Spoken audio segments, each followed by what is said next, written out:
Так, вроде мы в прямом эфире, я правда не знаю. Дверь нашу ломают, Слава. Все нормально, сохраняем спокойствие, проводим летучку дальше. Летучка проводится, вот здесь все на месте. Диско-шар почему перестал вертеться? Чундрики заклеили уже камеры наши.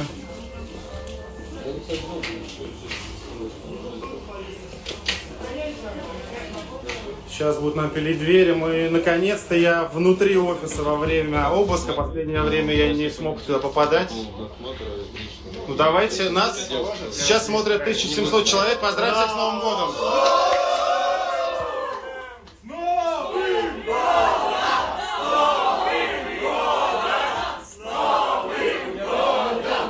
Вот такой у нас веселый коллектив. Мне интересно, что в этот момент думают люди в черных шапочках, которые сейчас за дверью. Ладно, короче, следите за обновлениями, за развитием событий в соцсетях.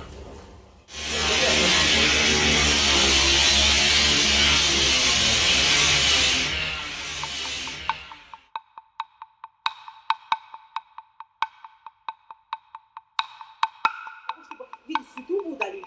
Ну, понятно, что это только предлог для того, чтобы 4-й раз провести обыск у нас.